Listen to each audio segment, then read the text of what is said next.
So the Oscars are in a couple weeks, and I know that most of you don't have the time to watch 10 long ass movies to assess which one deserves the award. So I watched all of them for you, so you don't have to. And word of advice, do not do a marathon of 10 movies in a row, most of them over 2 hours long. My brain was mush by the end, but I did get some good insights on all of the performances and all of the main movies. So let's just jump right in. The theme for this year's Best Picture nominees are historically and culturally relevant stories. I will be going through the list from the worst movie to the best, in my opinion, and if you disagree, feel free to disagree down below in the comments, and we can have a grown-up conversation about why you are wrong. Coming in last place, F1. I don't know why this movie's nominated to the Oscars. My theory is that it's because it's Apple's highest grossing movie to date. Broke all kinds of records. Yes, you heard that right. It's an Apple movie. And it looks like an Apple movie. It looks like someone shot it on an iPhone and then forgot to change the saturation for most of the scenes. It's also nominated for Best Sound Editing and Special Effects, and I don't know why. They do a good job of the sound editing in the racing scenes, but then they sort of forget to edit the rest of the movie to make it feel like a movie. Character building, character development, it all sounds awful. Like god-awful, just trash. So I don't know who's paying off the Oscars now. I thought it was just the Golden Globes that were subject to bribes. Remember when they went to Paris, to the Emily in Paris set, and then they nominated the shit out of that show, and everyone was like, what the fuck, guys?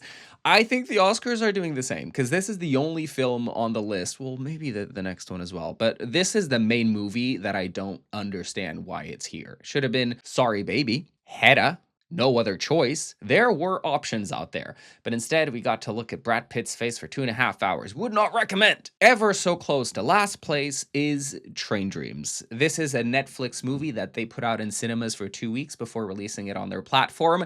Netflix, you bunch of wet wipes. I hate y'all. This is a very slow burn movie that follows the life of a logger and railroad worker in the 20th century. It documents this man's life, and there is a huge emotional pivot in the middle of the movie, but for the most part, this reads like a documentary special around nature. If F1 reads as a sports special with Brad Pitt doing commentary throughout, this one reads like a nature documentary with beautiful visuals. It was also nominated for Best Cinematography, and I wholeheartedly agree. The whole movie is absolutely beautiful. Every shot just looks carefully, meticulously created. I think it was the main focus of the story. They really wanted to convey the beauty of these landscapes, and I think they absolutely did. For Best Picture, no.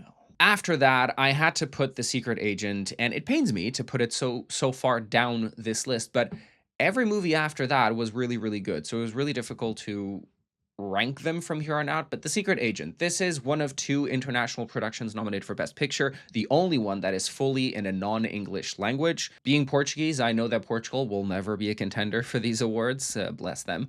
But it's good to see Brazil getting in there, and it's great to see Wagner Moura also snatch a Best Actor nomination. And you know what? This could be a dark horse of the list. It could actually very well be a strong contender, just not for me. It's a 2.5 hour long movie that follows a man trying to evade an authoritarian regime. And I think it's a very important movie for us all to watch, because we are seeing the West descend into fascism and far-right authoritarianism, and this might well be our future. Rewind to a few months ago, and the next on the list is Frankenstein. I have a full review on my channel. I'll leave a link somewhere on the screen or in the description down below. I like this movie. I think it's really good. I think Guillermo del Toro did Frankenstein justice, but there is something about the film that feels like it has a Netflix filter on it. Like, it feels Netflix-y.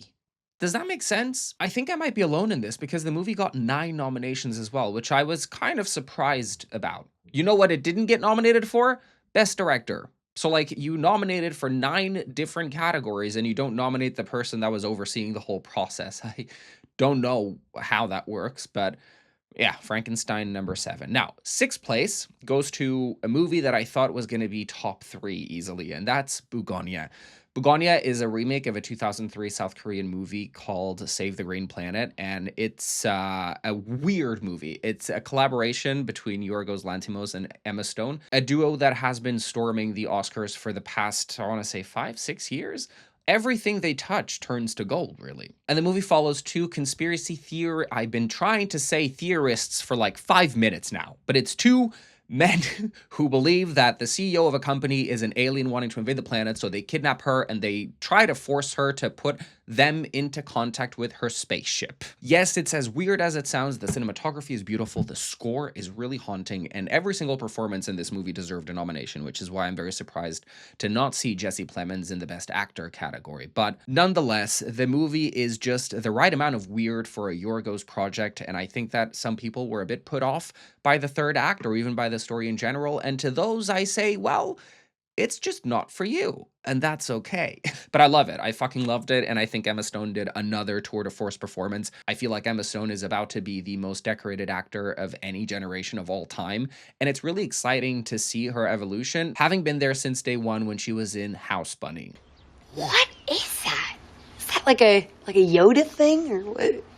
It's fun. In number 5, I'm going to put Sentimental Value there, and this was a movie that I actually did not expect to make it to top 5. The movie follows two sisters who reconnect with their estranged father after their mother passes away, and it's all got to do with generational trauma, disconnected families, and how unaddressed inner battles can bleed into the relationships we have with our loved ones without us even realizing. It's about second chances, making up for lost time, and it's about extending understanding to family members that you may have tension with, that you may have discomfort with. I think this movie is very relatable for anyone who's had trouble in their familiar relationships or with their parents or even with their kids, if you have kids. And it's a film that feels very European, very small scale, low budget, independent-y. It lacks that Hollywood look, and it's very refreshing because in this long ass list, I think it's the only one that truly feels like we're going back to how cinema used to be made, you know, a bit more just a script, a couple of actors and a camera, and you just make magic with a beautiful, emotionally punchy story. Especially in the age of AI slop, where people are now using AI not only to create fake trailers and fake leaks, but also to assist in the filmmaking process, like that movie that used AI to make the actor sound more native to a foreign country. And the Oscars then went ahead and rewarded the performance that needed AI to sound more believable. So it's like we're now rewarding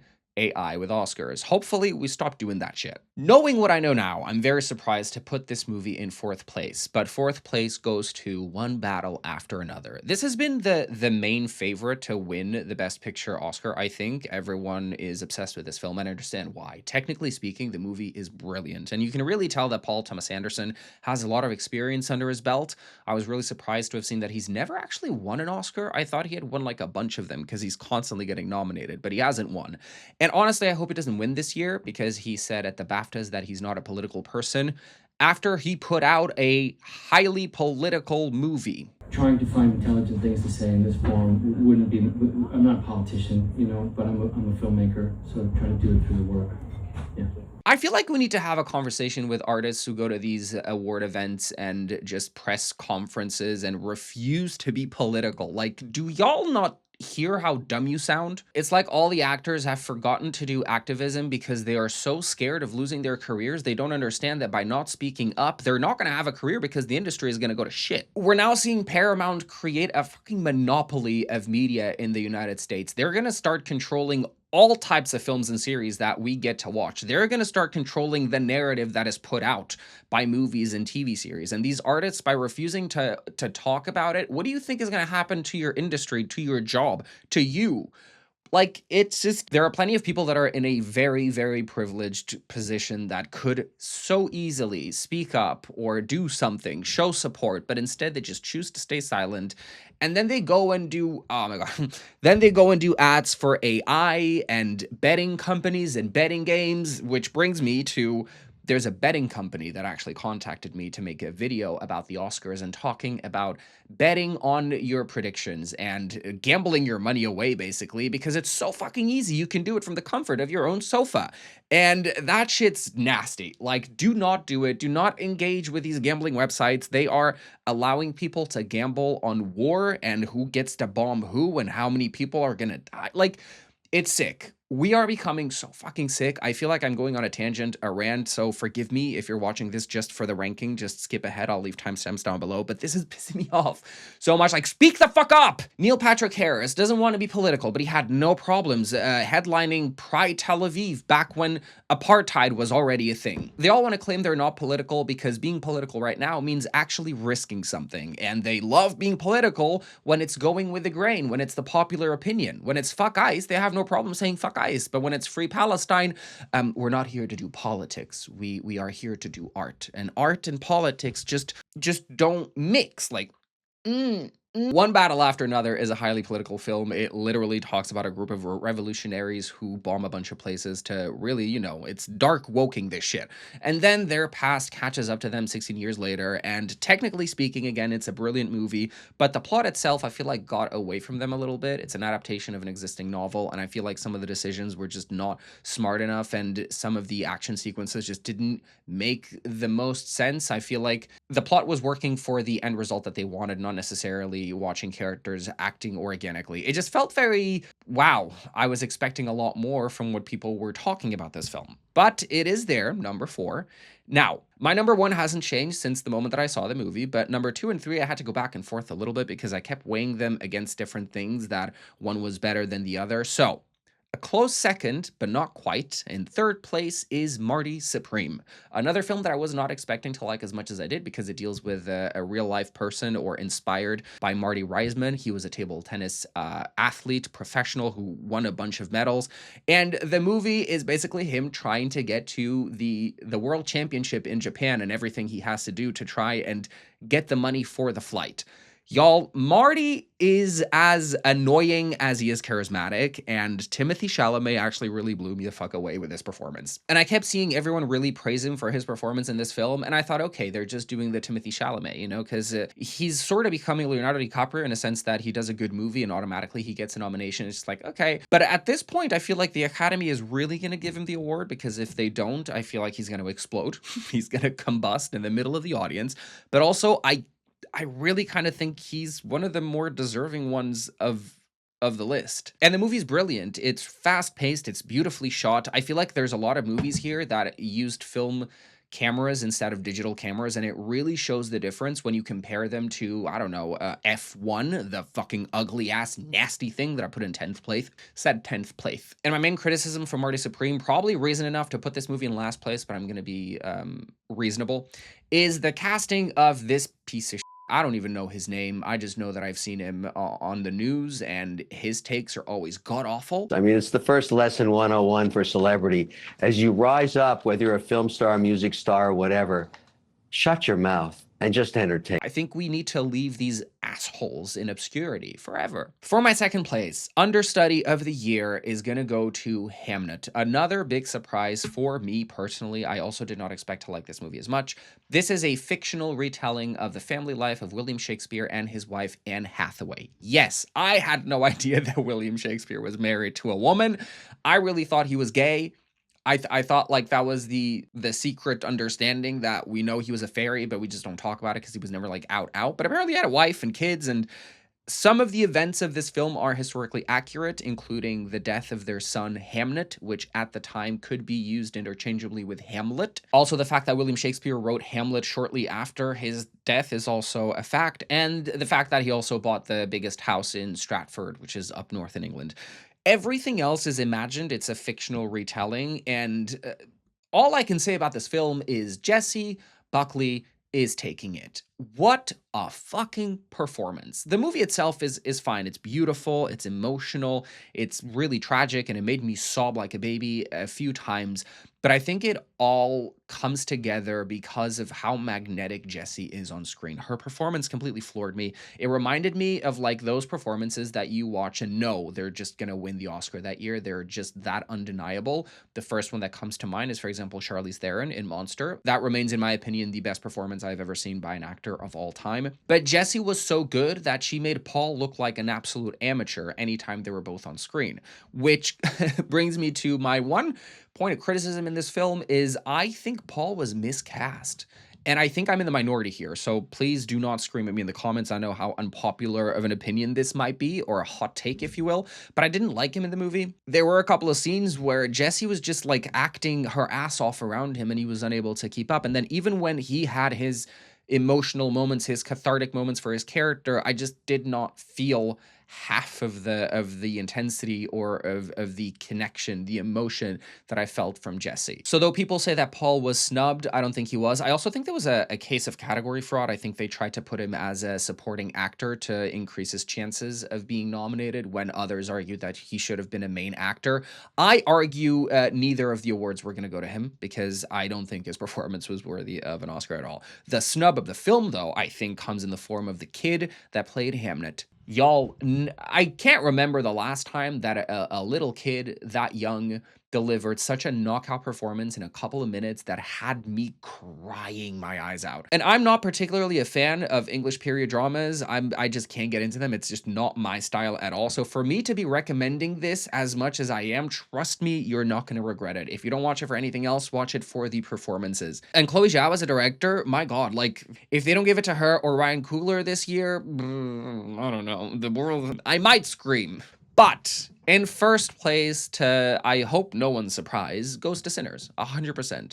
Sinners is the type of movie that doesn't even feel like a movie. It feels like an event. You know, it feels like the convergence of so many different elements and plans and details that were so meticulously created and curated for the longest time. I can only assume that this has been in the works for the longest time. It feels like it's been so carefully put together, like with such respect and admiration and passion behind it. You know, you can tell that the filmmakers really wanted this movie to have the impact that it has. Anything you analyze about this film from a technical standpoint is an absolute masterpiece, which is why it got nominated for 16 awards, which is the record for any movie ever. But not just the technical aspect, there's also the script is just beautiful and rich. The performances are amazing. And what the movie means, the messages and the themes that the movie carries. And because it's a movie made by Black filmmakers, headlined by a Black cast, of course, people screamed virtue signaling when the movie got as many nominations as it did. A lot of people were saying that this is pandering again, that Woke 2.0 is back. And honestly, first of all, I hope Woke 2.0 is back. Make it dark woke, because a lot of people need to be put in jail, and they're currently walking around free, controlling the world. But also, it's not woke, it's just good. Like, the movie is a masterpiece. No matter how you try to analyze it, no matter how butthurt you might be that, you know, white people are not at the center of the most celebrated movie of the year, but maybe that's the problem that America has. Specifically, white Americans, the Christian nationalists, if you will, that anytime that they're not centered in a story, in a news headline, in anything, they just cry. They cry, and normally they're like, oh, man up, snowflakes. Y'all are the snowflakes. You have to be a 5-year-old toddler or a right-wing lunatic to watch this movie and think it's not good and it didn't deserve all the praise. But you know what? You do you, and I'll do me. Now, for director, I hope they give it to Ryan Coogler or Chloe Zhao, but knowing the Oscars, they might just finally give it to Paul Thomas Anderson. Wouldn't surprise me. For Best Picture, I hope it goes to Sinners, but I feel like it might go to one battle after another. You know, the non-political movie, because we're living in such non-political times where everyone's fucking refusing to talk about politics. Best Actor, I think it's going to go to Timothée Chalamet. Best Supporting Actor, I think it's going to go to Sean Penn. Best Actress, I think it's going to go to Jessie Buckley. And Best Supporting Actress, I think is going to go to Teyana Taylor. Do I agree with all four? Probably not. I think Supporting Actress, I would give it to Wunmi Mosaku. I enjoyed her performance more. Now, for these snubs, I don't think anyone was snubbed as much as people think they were. Like, the big conversation was about Ariana Grande being snubbed for the Best Supporting Actress. I don't think she was snubbed. I think she was put in the wrong category. And also, after the press tours and rumors that Academy voters were getting tired of the media pushing Cynthia and Ariana, I don't think she was going to get nominated in either of the categories. And watching the performances that are there right now, I don't think she was snubbed. Like, she did good, but as a supporting actress, no. That was a main role. And in the main category, I don't think she could have dethroned any of them, except Kate Hudson, maybe. Kate Hudson is back after 25 years since her last nomination, or 23. I don't know what she did to get there. Swear to God, the first time I ever heard about her performance in this film, Blue Sung Moon or whatever, was when the Oscar nominations were announced. I was like, wait, what? Kate has a movie out and it's called Hugh Jackman and it's about a tribute band of Neil Diamond? You mean to tell me that there is a movie about the people that did a Neil Diamond tribute band and one of the performances got nominated for Best Actress at the Oscars? We're just telling anyone's story at this point, and I love it. Yeah, sure. Let's. And that's it, guys. Another year of highbrow movies. 2 hours long. Goddamn, people need to start making them shorter or nominate shorter films because Jesus Christ. I thought it was going to be like 10 hours max, you know, a 2-hour average per film. No, God, no. It was so much longer than that. Also, the viewing order matters. I did accidentally watch If I Had Legs, I'd Kick You. I thought that was also nominated for Best Picture. And then I watched it and I thought, damn, the Oscars are really going down the drain because this movie's awful. This movie fucking sucks. But then I realized it's not the movie that's nominated. It's Rose Byrne. And with that, I wholeheartedly agree. Rose Byrne is a tour de force. But that movie was so infuriating. Like, I think I caught depression watching it. Like, I think my anxiety got worse. Yeah, my OCD was just making me all kinds of crazy in my head. Don't watch If I Had Legs, I'd Kick You if you're prone to anxiety or panic attacks or just being sad in general, because that movie is so infuriating. But that's it. That is my list. Read it and weep it. And that's it for today, guys. Thank you so much for tuning in. If you like this video, make sure to leave a like down below. Subscribe to my channel if you haven't already. That'd be rude. And click the bell notification so you never miss a future upload from me. I am working on so many movies and series you're not going to want to miss. And if you do want to miss them, please don't. And until next time, stay safe, stay sane, stay stupid, and stay stuttering. Bye, guys.